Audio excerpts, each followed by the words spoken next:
good morning or good afternoon or somewhere in between. Welcome to our TALA event, which is how talent acquisition drives a more diverse and inclusive corporate culture, featuring Shawnice Spivey, Gus Tolson, and Amy Rotella. And we are excited to have everyone. My name is Scott Rosen with the Rosen Group. So I'm just going to briefly just introduce my company and then turn it over to Evan to introduce his company. We've been doing 25 years of placing HR professionals. We place direct hire and contract, about half and half, in all functional areas. And we also do career coaching, and we have a relationship with a HR technology company called HR Computes. So that's my business. Thank you, Scott. And thank you everyone for joining, and thank you to our panelists. I know that this is going to be a really informative and excellent conversation. So I can't thank you guys enough for bringing us to this point today. I'm really excited to jump in. My name is Evan Violet. I'm with Contemporary Staffing Solutions. We are a national recruitment firm. We specialize in placing accounting and finance, human resources, office support, call center. We also have divisions that specialize exclusively in sales. Outside sales positions, and we have a technical division that specializes in IT roles. We also have a team called PeerGenics, and they are a certified Salesforce partner. They can help companies with any Salesforce integrations, managed services, and Salesforce placements, recruitment as well. We are 27 years young and continuing to grow, and we're really appreciative for those of you that have joined us that are customers. And for those of you that would love to learn more, please don't hesitate to reach out. We would love to talk with you.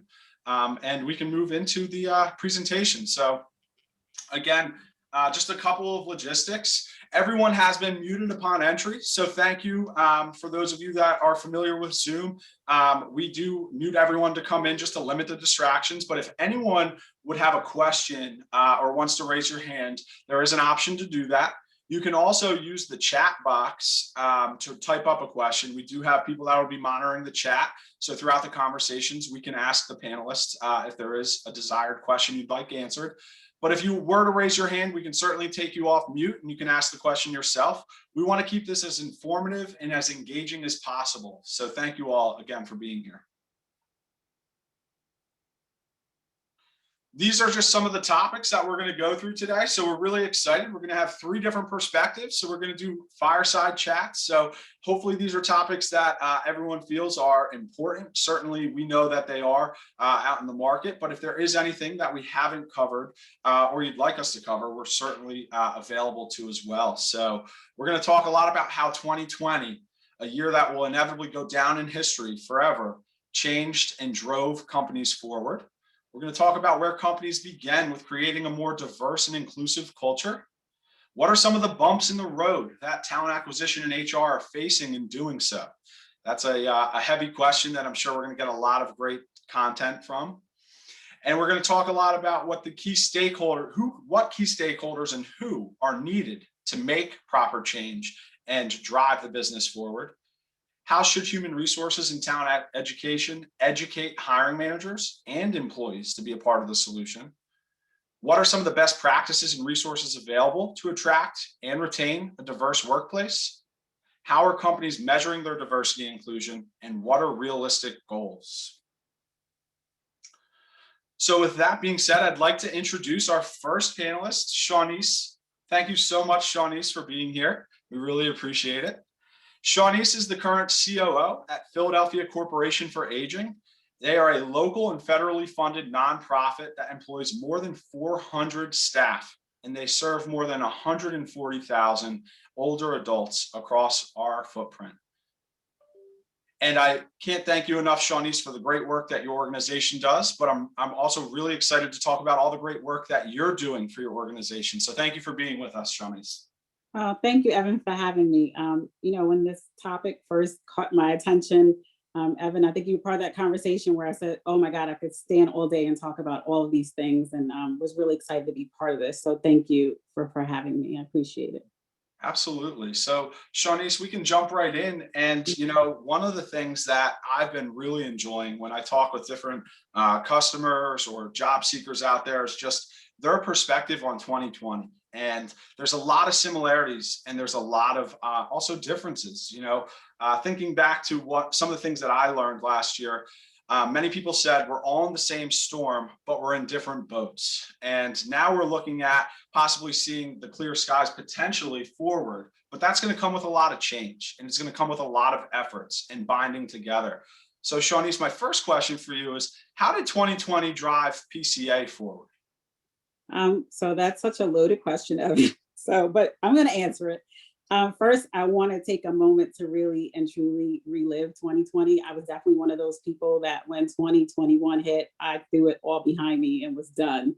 But when I look back at 2020 as a year, it was really a significant and momentous opportunity. And that's how I look at it now, of challenge and growth that were happening simultaneously and consistently for our organization throughout that year.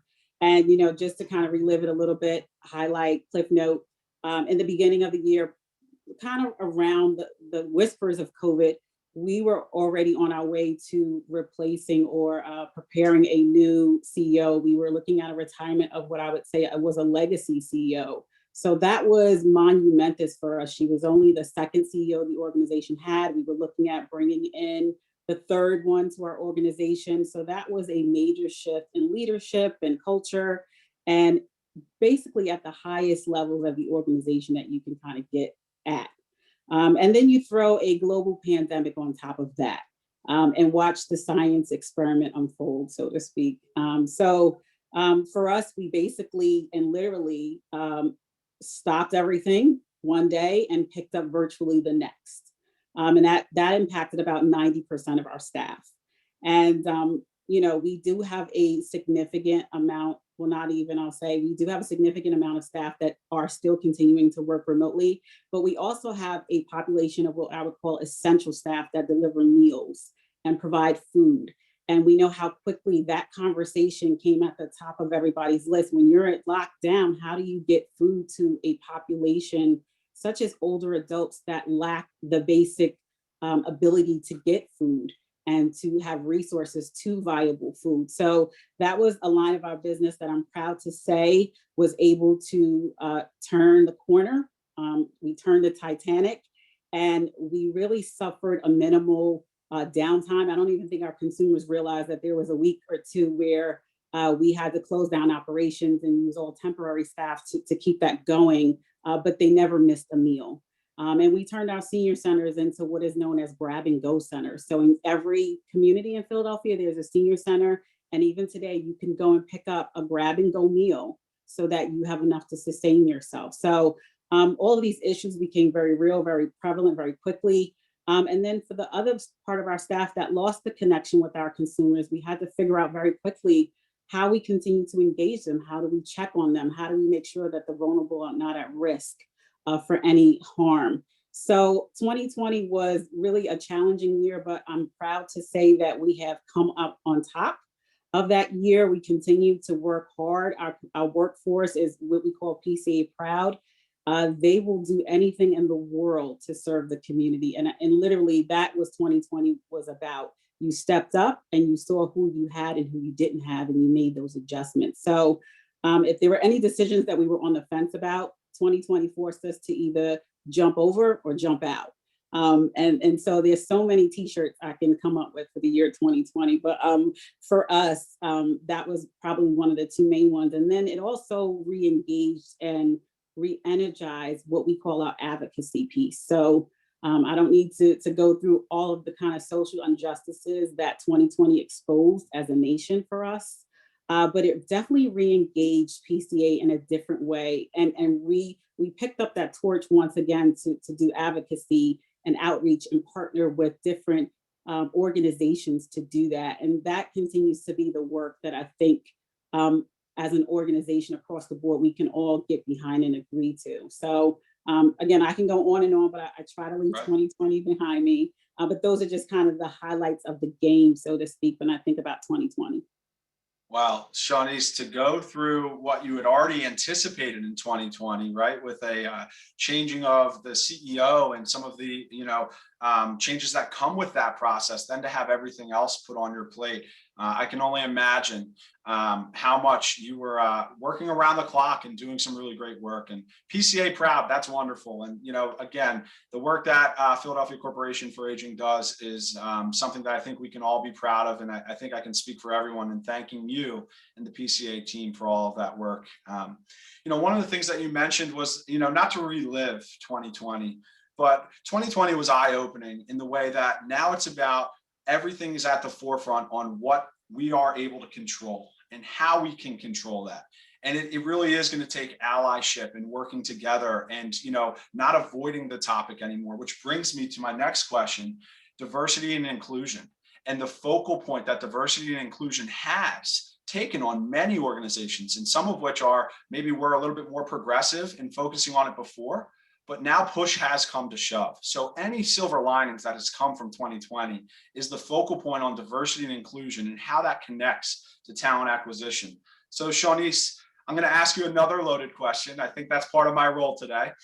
Where do companies begin with creating a more diverse and inclusive culture? So, this is a topic Evan knows that is very dear and close to me. I happen to be a person of a diverse background, right? So we can all physically see that. But also with our organization, serving Philadelphia, that's a diverse population in itself. And I don't need to educate anyone participating today about how diverse Philadelphia is. But, you really have to do the work as an organization of being self-critical. And that word in its simplicity is so difficult to do. I mean, to take a look at yourself and pick yourself apart is basically the work that you need to do. And that's what we did. And the interesting thing about that is that we started that about 4 years ago in my HR role. And we had a task force that was looking at our culture. And we have, within our culture, about 6 generations of staff. As far as age and the dynamics that go into that is a whole meeting in itself. But how people process information, how people learn, how people work, and the morals and the ethics that they grew up with based on your generation. So we had kind of started to see all of these generations in our workforce. And then we started to look outside and say, our mission is to serve the Philadelphia community. That was changing. So we saw, demographics where we were seeing more multicultural and diverse populations that needed services and support. So we began to do that culture change committee is what we called it. And we literally formed a inclusive committee. So it was from the top to the bottom of the organization. There was no one that couldn't participate. And then we kind of went through a checklist. How are we doing on recruitment? Are we still being diverse? How are we doing as we are serving our populations? Are we aware of all the cultures? Are we educated about that? Where are we lacking? Where are our weaknesses? And really doing a full out SWOT analysis as an organization. Now, in my perfect world, I would have loved someone else to do that. But unfortunately for us, nonprofit and budgetary constraints, we weren't able to get external help. But I'm still very proud of the work that we did as an internal force. And from there, we started to formulate plans and ways to go about it, and then identify resources. And it just became this evolution of change within the culture of the environment that we all lived in. And that's my main point, I think, for that question. You have to be willing and open to do a self-analysis and a self-check on your organization. Yeah, I appreciate that so much, Shawnee's, because I think that with any change in life, it's the reflecting on there needs to be a change, and making that decision is a big part of the battle. And hearing that, PCA it has already been in the process of that is really refreshing and great to hear. Shawnee's, in speaking to a lot of people out in the market, it becomes hey, who do I need at the table to kind of push this initiative? And I know every company's a little bit different. And one of the beautiful things about today is we've got different companies, sizes and industries represented. But specifically at PCA, who did you need at the table, and how did you develop that to kind of get the buy-in and the support to really drive forth a more diverse and inclusive culture? So I had to be very strategic with that, Evan. And I knew from the beginning of that conversation, I needed to have my CEO at the table. And there's no way that any messaging is accountable or relevant to anybody unless you see your CEO getting up and talking about these things and these conversations. And I was fortunate that she understood where I was coming from. We had a great relationship and I could really be open and direct with her. And also part of that conversation, I think, was to identify what challenges it could be down the future if we didn't do the work now. So I always like to tie whatever I'm recommending to data or statistics or impact of the business or the bottom line. And I think that was helpful for her to really understand, even if she had no idea about some of the concepts that I was presenting to her. She could definitely understand the bottom line, the revenue impact, and the impact to the business as a whole. So it was important for me to speak her language as well as mine.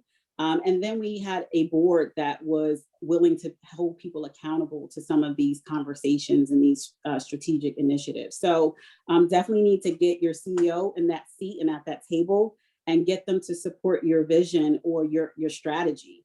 And then if you do have a board, get your board engaged. Because you can really have some good resources on your board if you do have a board within your organization. And then it began from there. And so I was able to tap managers and supervisors and directors and assistant directors for our organization that wanted to be part of this conversation and wanted to be open to it. So I say start at the top as fast as you can, and then work your way through in a very strategic way to get the key stakeholders at the table. That's wonderful, Shawnice. And I think that, it's just a true testament to the culture really does start at the top. And it really is amazing when you make that decision to say, hey, this is who we are and this is where we want to be. Starting at the top is so powerful. And I appreciate that. Shawnice, one of the final questions I have for you is just about goals, right? Accountability and measurement. So now we've got the idea. We've recognized we need to make a change. We've got people ready to help us and support us through that and to really drive that culture forward. What are realistic goals? How can companies decide, okay, here's where we are today and here's where we want to go? And one of the things that you mentioned in getting the CEO to the table was speaking their language, talking to the data, talking to some of the factual numbers of where you are. What are some realistic goals and what advice would you give to a company that's trying to establish them? So I think goals are already specific to every organization. So I tried to kind of give some overall goals that would apply to any organization. I think number one is that be prepared to have successes and failures and identify what those may be. But don't be afraid of the failure. Because the failure will help you to continue to reevaluate and redevelop your process along the way. So not every idea that was at the table or suggested to the table was accepted. So I think just having a short goals and the long-term goals is important as well. So identify those early and continue to be the champion to your cause. Stay committed. So when you get knocked down as a talent acquisition person or subject matter expert person, don't let that stop you from championing your cause. Make sure you're setting short-term and long-term goals. And when you need to regroup, do that and come back to the table. And check in frequently with those that are driving with you so that you don't leave anybody behind. That was probably the one goal that I would put at the table, checking in with your culture and your company. Because you don't want to start off on a road that no one is willing to follow you on. So I could keep going, but I want to save some room for my panelists as well. No, I appreciate it, Shawnice, and you've really opened up a lot of the inner workings that you and your organization have done, and I commend you and congratulate you on being a leader in Philadelphia in doing so. We do have one question, and I am going to just steal another, just a minute or two of your time, and then we'll throw things over to Scott and Gus. One of the questions is, Shawnice, how did you tap on employees after you gained the leadership buy-in? What did that process look like? So I think for us, we typically would do an exit interview of employees when they left the organization. And so we would kind of keep that data in HR and kind of not even specifically, I won't even say it was granular, but it was kind of an overarching trend that we began to see that we could go to the table with and say, hey, we're seeing this in this side of the organization. What do you think about that? So that was part of the process.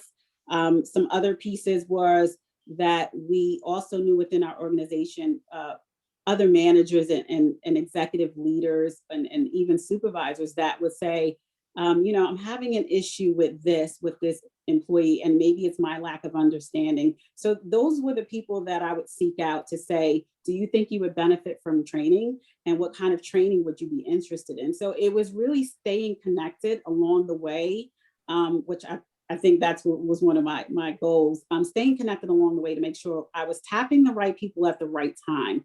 And I think that's part of the work, being patient and checking in and making sure you're self-checking your strategy. That's wonderful. And Shawnice, I know that we have one other question quickly sent to the general audience. So I'm going to take a second to remind everyone, we will do questions at the end. If you have questions in the meantime, certainly you can send them to the moderator directly, or we will have time at the end for more questions. So thank you for those of you that are sending them. If we don't get to them, we certainly will at the end. But Shawnice, I'm going to sneak one more in because, one of the things that I think some of the stronger organizations do is they seek to understand. They approach those conversations with a genuine interest in wanting to understand. And one of the things that we say often on our team at Contemporary Staffing is perception is reality. And, as much as we want to be able to tell people the reality, their perception is the starting point. So to sum up what I heard from you is it's ask questions and get the pulse, and find the opportunities where there's an interest or an example that you can leverage. So Shawnice, this question is, how did you handle the failures, right? The successes are so easy to talk about and a lot of companies like to share those, but if you could give us an example of a failure or how you handled it, that'd be wonderful. So if you know me personally, you know that I don't do well when I fail at something. So it was hard. I took it, I will say that was the learning lesson for me. I had to learn how to take things with a grain of salt. And I think it's important to, when you look at those failures, see why you failed and do your own analysis on that. So I was able to look at why I failed and go to my team and say, how can we do this better? Where did I mess up? So I didn't pretend to be something that I wasn't, right? So I was in this process, I was very vulnerable and open myself to ideas and changes and different ways of looking at things. So that was where you can continue to reevaluate, redevelop. So how I handled it, I just went back to the table. I followed my own advice and stayed committed to the process, but I took it back to others who might be able to help me figure it out. I didn't let it stop me. I just looked at it as a different challenge to overcome. So that's what I would give to anybody else down this journey. Look at it as a challenge that you are ready to overcome. Thank you, Shawnice. And, thank you so much for taking our questions and being a part of the panel today. And the biggest thank you for being a leader in this space and all the great work you do. Thank you, Evan. Absolutely. With that, we're going to throw things over to Scott, and Scott will introduce our next panelist, Gus. Thanks, Shawnice. Thank you, Evan. Thank you, Shawnice. Really appreciate it. And I'd like to introduce Gus Tolson. Gus and I have known each other for a long time. We won't get into those details. He didn't have a beard, I think, when we first met each other. That's right. You had hair. I had hair, exactly. So Gus is currently Systems Director of Recruitment at Mainline Health, where he's responsible for system-wide recruitment. Mainline Health obviously is a very large healthcare organization in the Philadelphia area. He's been with different roles over the years, and he's had runs at IBM, Roman Haas, Quest, SmithKline, Core States, and he's also a very active member of the the community in terms of giving back. So Gus, thank you for joining us today. And we're looking forward to your thoughts. So start off with a similar question that Evan asked. Last year was obviously a different year, obviously for all of us, based on pandemic and other things. What did you do in your organization to kind of keep things moving forward? And particularly as when did diversity and inclusion kind of hit your radar screen? I mean, I know it's probably been on your radar screen, for your entire career, but did it amp up this last year, and what, where did that start for you? Sure, sure. Thanks a lot for the opportunity to participate today. It's interesting. Just yesterday, we, as an organization, we had a town meeting, and we took a look back over the last year, and it was quite an hour in terms of, as a healthcare system, it was a very challenging year. And it was challenging because that's our business. And so we were in the thick of it from the very beginning of it. Did it drive us? Absolutely. It had to drive us. Yeah, we stopped elective procedures and so forth, but we were the ones that were, the first responders, those that were treating people. So it was us trying to find staff.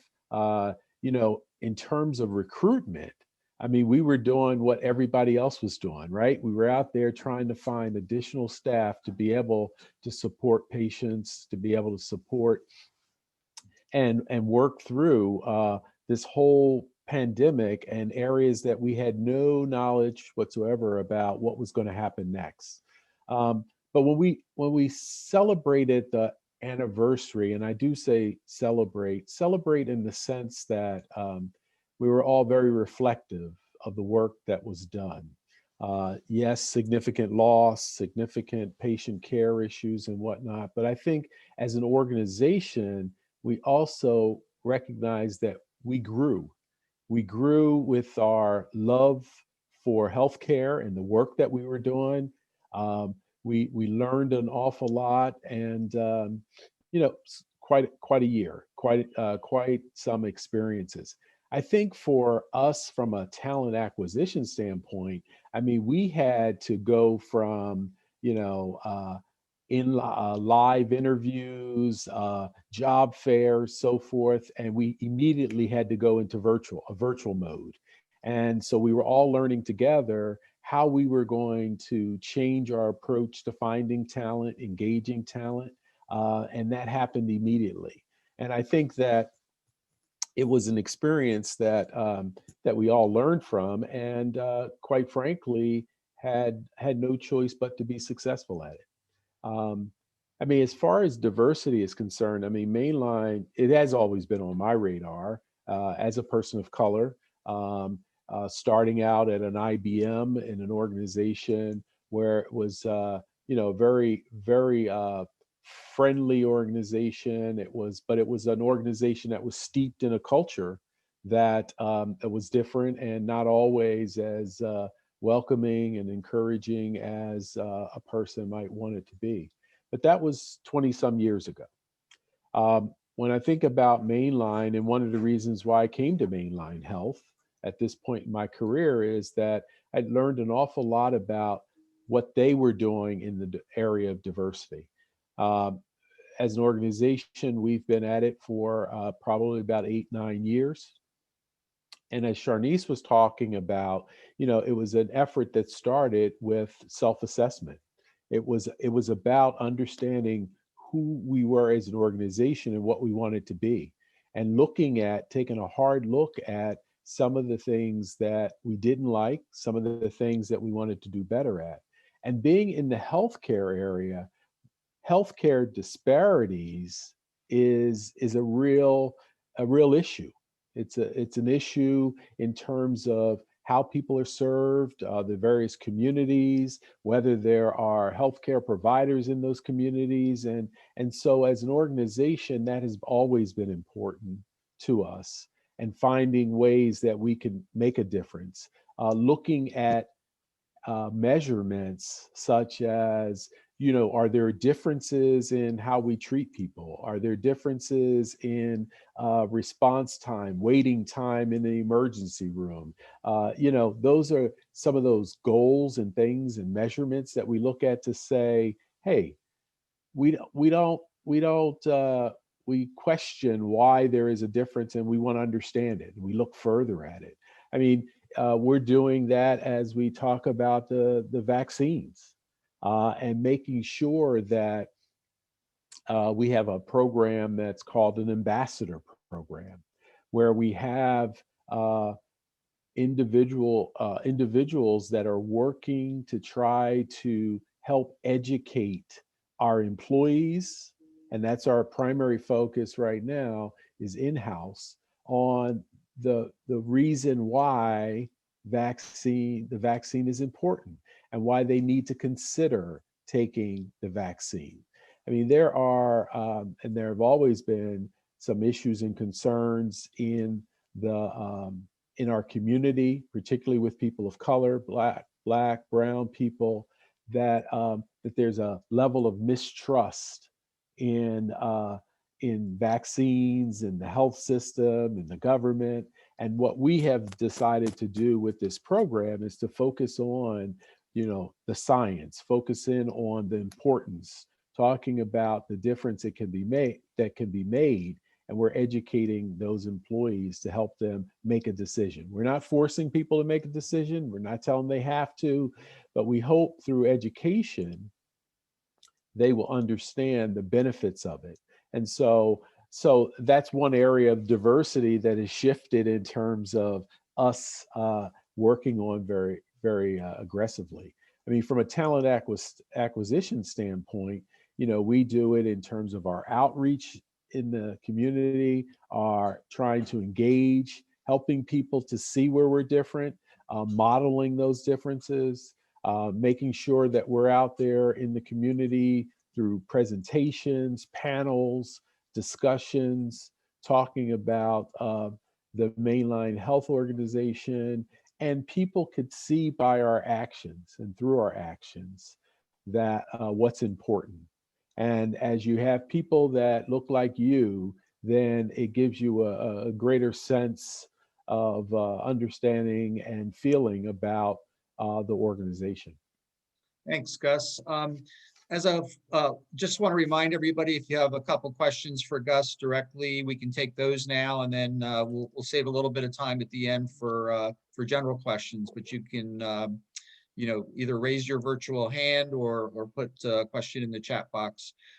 Gus, moving to the same issue that Evan brought up with Shawnice around stakeholders, maybe framed a little bit differently. Who's the main driver of diversity and inclusion? Is it the HR function? Is it the CEO? Who's taking the lead? And then talent acquisition has to be at the forefront, right? Because you guys are bringing the pipeline into the organization that reflects what you're trying to build as a culture, but you've got to take your direction, right, from, somewhere. How does that work in your system, and who are the drivers and who are the stakeholders? Is it, obviously it's HR, it's going to be senior leadership, but there's the employees, there's your patients. How does it kind of fit together? Sure. Well, the first thing I would say is that this is not an HR program. It's not purely an HR accountability, and I think that's important. It's important to say that because this is a diversity, and creating a culture of inclusion is one that really takes the entire organization to work at it. I think when the initiative started years ago, it was the CEO that was the major stakeholder, and some of the other senior leaders. I think today what we've built is that it's an organization, and we've done it through the use of teams and committees. So, our approach was that we have committees, we have a diversity, respect, and inclusion steering committee that's made up of representatives across the organization at various levels, so that we're getting the different perspectives. We talk about our initiatives about respect, it's about inclusion, and just recently in the last year, we've called out equity as well. I mean, I think it's always been implied from the very beginning that equity was a part of this, but most recently, given some of the challenges that we've seen, we wanted to build out equity in turn, over the last year, and so we've done that. But so the stakeholders started out with the senior leadership driving, but now we have hundreds of people that are involved in keeping our diversity, respect, and inclusion alive through committees that function at the system level, at the local entities, so that you have a committee that's operating in our Paoli Hospital, at our Lankenau Hospital. And then they're all intertwined, learning from one another, building off of best practices, keeping people engaged. And that seems to be a system that works real well for us. Those committees are meeting on a regular basis and sharing ideas, because the other big piece of that we've learned is about the sharing of the best practices and educating and getting people involved. Thank you. So I do want to be sensitive to time. I know everybody's busy today. So we're going to move on, I think, and I'm going to pass it back to Evan. I know there was a question about onboarding and connectivity that we'll try to get to at the end.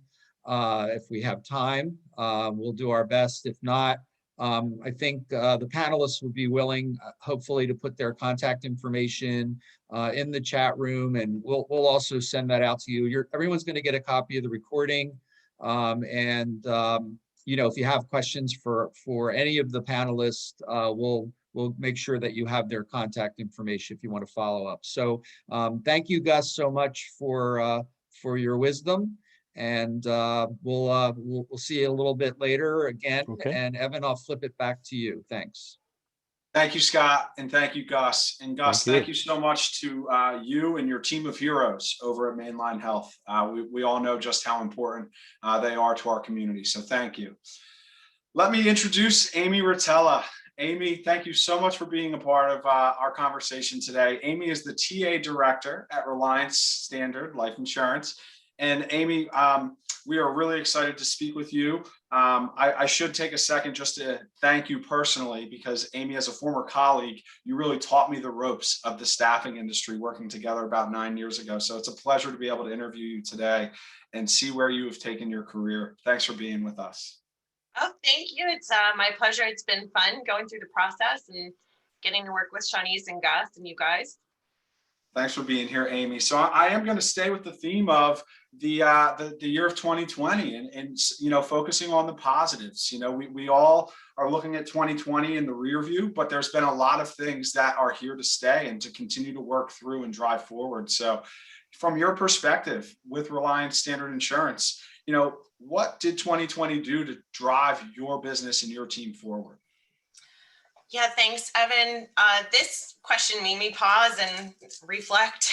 And as Shanice mentioned, you could say 10,000 things in response to this, but I narrowed it down to a couple key critical takeaways. I think first being just our flexibility as an organization, not just with the immediate response to the crisis, but a lot of our culture pieces around work from home policies.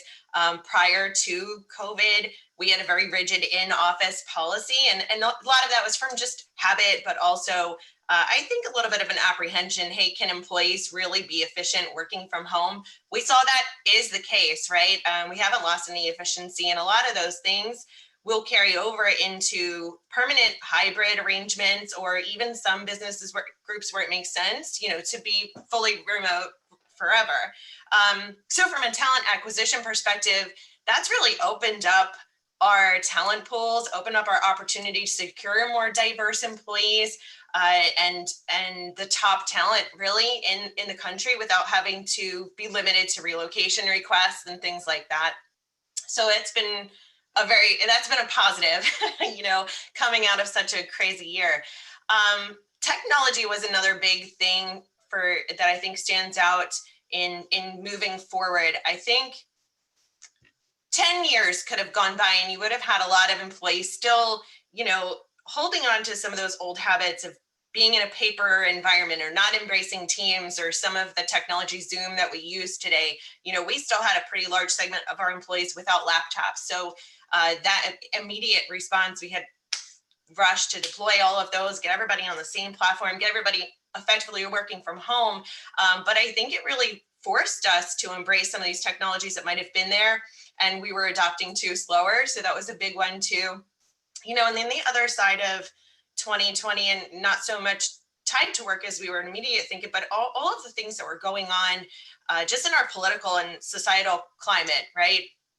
It was mayhem, for lack of a better word.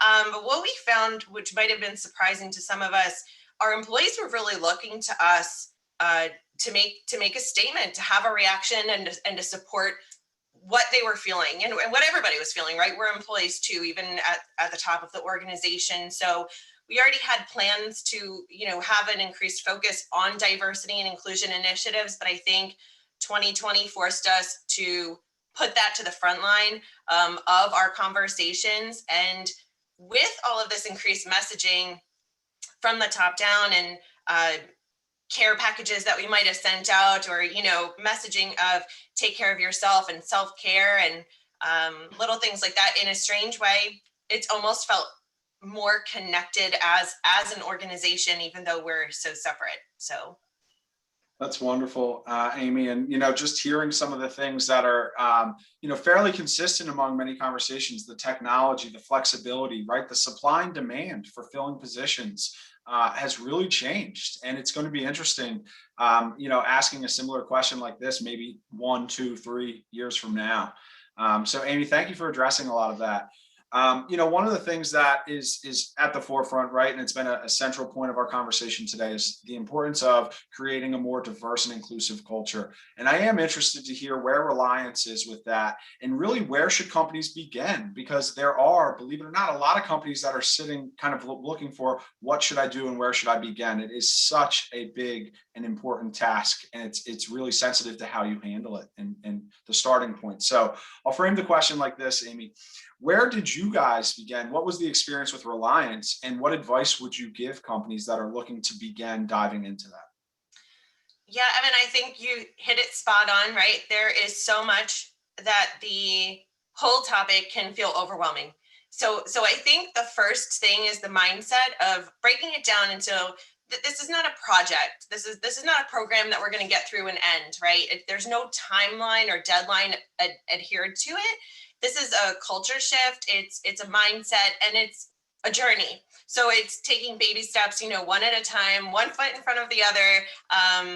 Start with little incremental changes. So, I've seen the journey start at Reliance. I've been really lucky to see it start very similarly at another organization.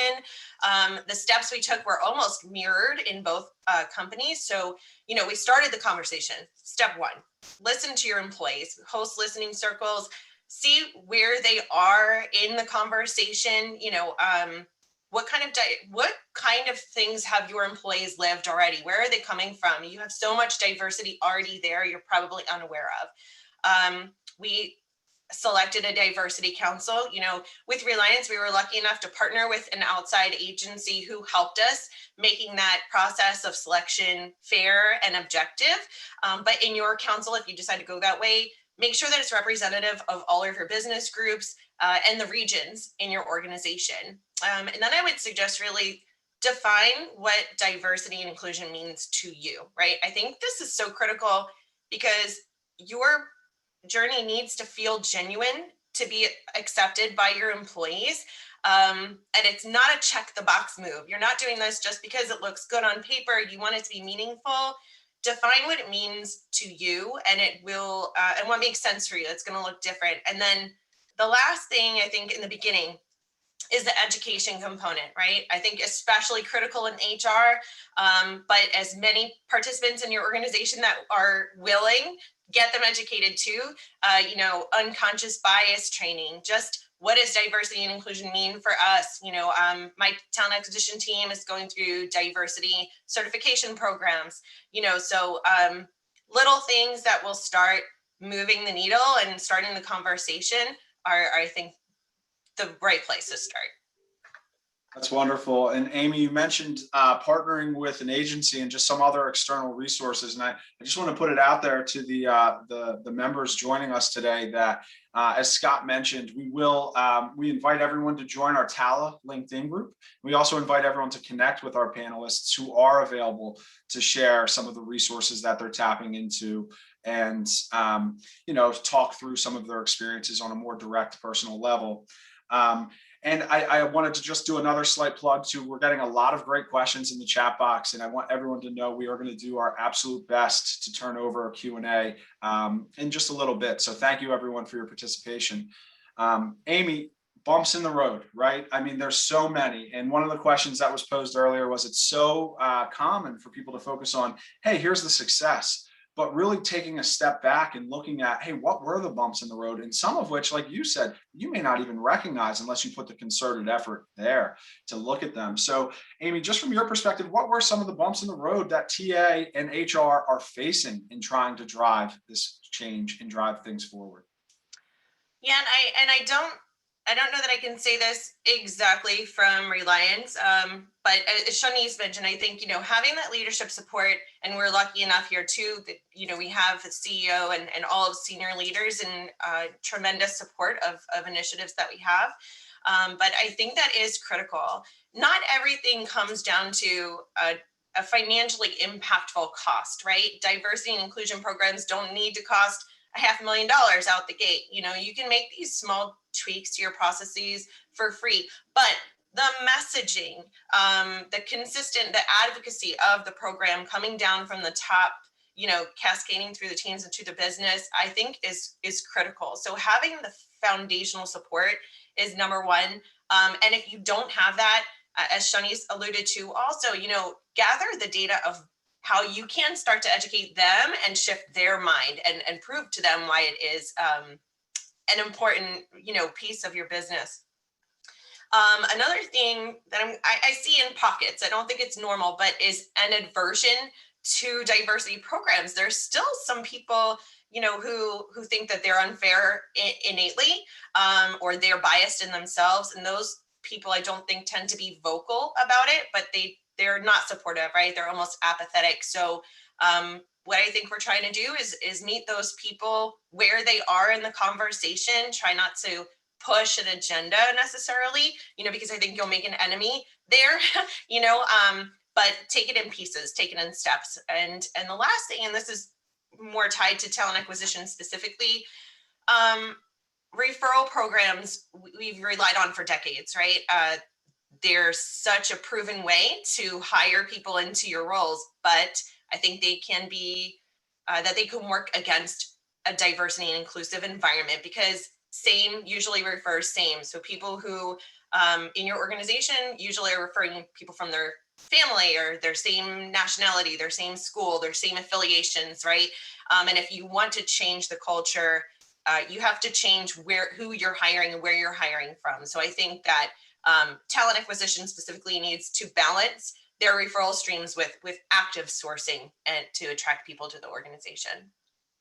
Amy, I think that's spot on. And, I'll bring it back to one of the general themes that it starts at the top. And I appreciate you pointing out the elephant in the room, that there are still people that are apprehensive or, as you said, apathetic to D&I groups and initiatives. And I think that even just elevates the importance of starting at the top and really knocking on the CEO's door, the COO's door, and focusing on how important this is and getting them behind it.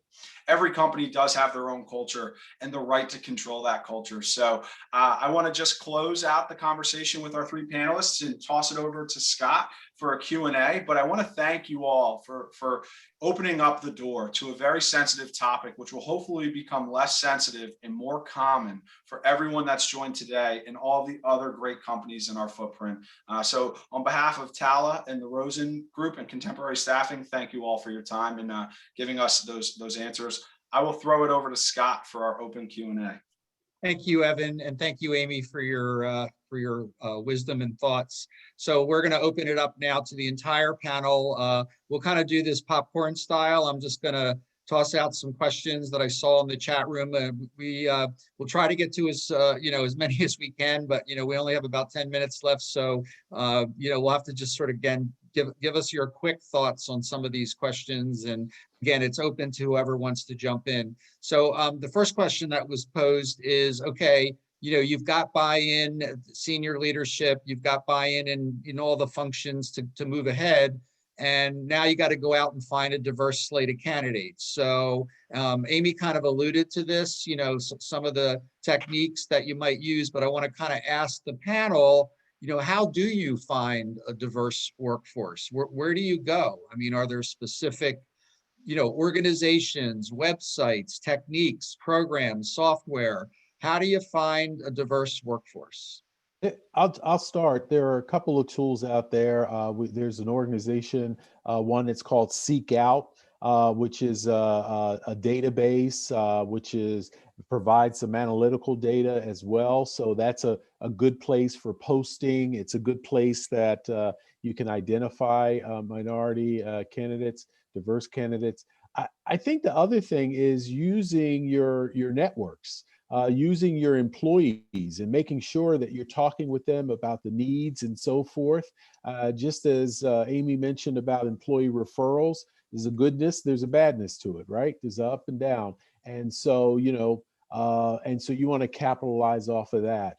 LinkedIn is another one that has groups that may have some appeal and opportunity for you. Great. And I want to follow up behind Gus and agree to everything he just said.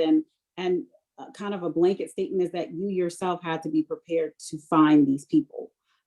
So it's not going to be easy, but in itself it is. So if you open yourself to networking outside of your typical networks or partnering with organizations that specialize in different diverse groups. So by way of example, there's an association of Black social workers in Philadelphia. So, there's so many organizations, especially within Philadelphia, that are diverse in themselves, that if you just looked outside your door, you probably could find the candidates. And you have to make sure that you have something that people of diverse backgrounds will appeal to you. Yes. So check into your own benefits offerings, how you celebrate holidays. That was another big one that we learned, to make sure people of a diverse background want to come work for you. So I think that's important too. And that's another fireside chat, sorry. That's good. Amy, did you want to jump in on that or? No, I would just point out there's a couple people putting in the chat some community partnership suggestions. And so I'm familiar with many of those. Are all great ideas to start. Great. If anybody has any resources that they want to put in the chat room, in addition to what the panel's recommended, that would be terrific. The next question is, I'm seeing, as I'm sure you are, a lot of companies that are hiring diversity, equity, and inclusion professionals, a specific position that's being created in the organization. The question is, do any of you have that position in your organization? And do you think it's a good idea, based on some of the conversation that we've had about it's not a specific program, it's part of the culture? What are your thoughts on that resource, and whether or not it's necessary or not? So I actually do hold that responsibility in my organization. So as the HR person, I was the VP of HR, Diversity and Inclusion, and as a COO, I continue to have that. So I think so that it doesn't get lost in the culture and the development of the culture, it's important to have somebody hold the organization accountable for that on a consistent basis. So if you're really serious about it, you're going to do kind of all what the three of us have talked about. You're going to put some effort and some teeth into it. So whether that means you hire external resources to do that, or you create a committee within the organization to help lead that and develop that, or you assign someone to do that on a full-time basis. If you're committed, you're committed. And if you're not, you're not. But I think that's part of that. Once you jump off, continue the work. Thank you, Shawnee's. Yeah, and I'd say we've talked about whether or not we'd have that position. We continue to talk about and reevaluate it. At this point, we've taken the approach that, for example, in my role as a staffing person, I lead the talent work group. So that's an area that I have responsibility for. And so we've decided to use committees and people that have responsibility, and then use that diversity steering committee as the overall kind of group that has accountability. Now, our CEO is very involved in the effort and the work as well. So we've just taken a different approach at this point. Thank you, Gus. Amy, any thoughts on that? Yeah, Scott, we actually just hired a diversity and inclusion director for Reliance. It was a very interesting process, and even through that process had some great conversations and learned a lot. But you know, I think it's a message to your organization if you have somebody dedicated to that role. And I think it does help, of course, you know, to have that extra dedicated resource to keep the process moving.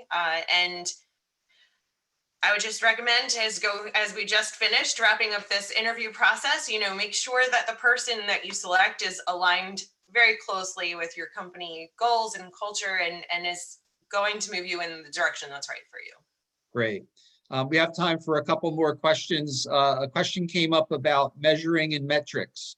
So you've got a program in place, you're recruiting people.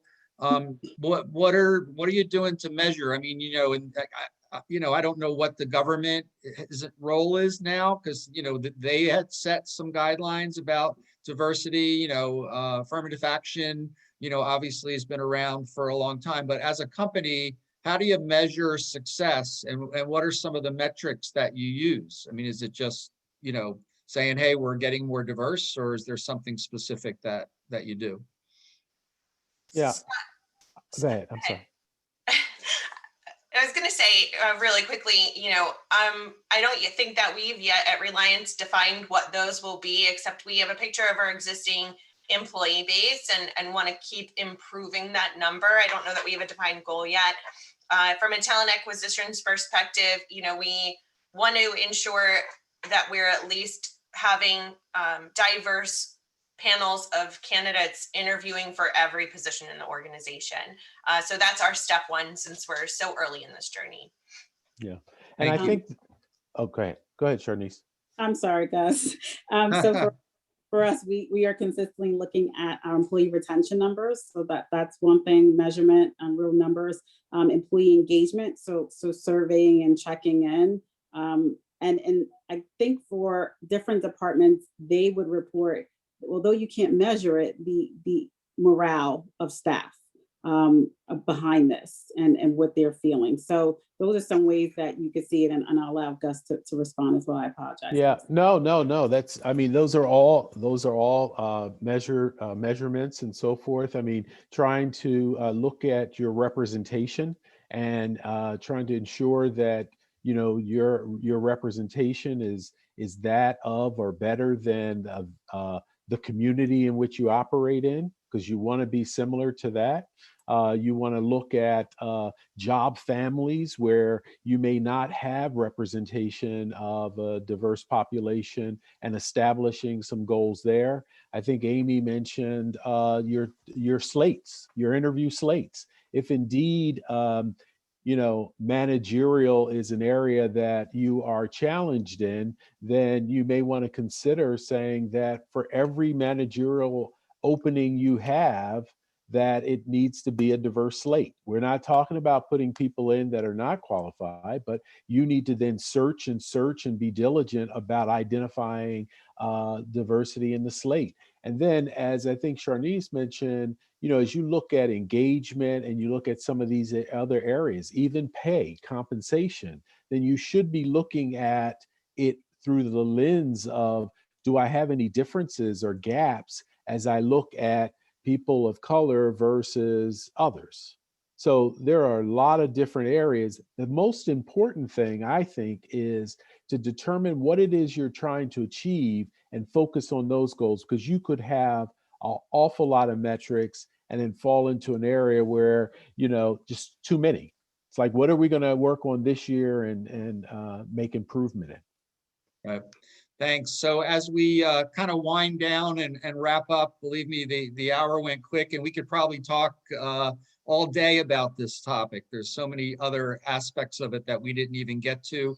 I just, I'll let Evan have the last word, but, we are very grateful to the panel, Amy, Gus, and Shawnice for participating today. Again, we hope that you'll make yourself available if people want to have questions. I mean, I think, we're an open system at TALA, so, and everybody that's participated in this call is part of this group. And if you have ideas, like I saw some chats about, how can we kind of network more on this topic and other topics? And, we're going to plan some other events this year. Hopefully that will pick up on this and other topics. So, we're really grateful. We'll make sure the recording gets out to everybody on behalf of Evan and myself and Mary Bell and everybody else and Sharon who helped make this event happen. Thank you, thank you, thank you. Evan, I'll flip it over to you to have the final words. Yeah, thank you, Scott. And there's a lot of new, I used to say faces, but names now, the world we live in, right? A lot of new names joining us today. And I just want everyone to know that TALA is completely self-funded by the Rosen Group and Contemporary Staffing. It is a community where we want to share best practices and really open up a network for those of you in HR and talent acquisition to have expanded resources. So we thank everyone that joined today. There is the LinkedIn group that Maribel sent out in the chat. So if you're not a part of it, please join. We can get some really good continued conversation through some posts and some messages in that LinkedIn group. But as Scott said, we are working on getting our next event on the calendar. We expect that we'll have something coming out in the next week or so, hopefully with the next event. Anyone that wants to be a panelist or any topics that are really hot that you'd like to see us cover, please reach out to Scott, myself, or any of the ambassadors for TALA that you're probably familiar with already. And again, to our panelists, thank you so much for being with us today. Can't thank you enough for such great content and really being leaders in this space and making our community better. So thank you all. Everyone have a wonderful day. Thank you, Thank everybody. you.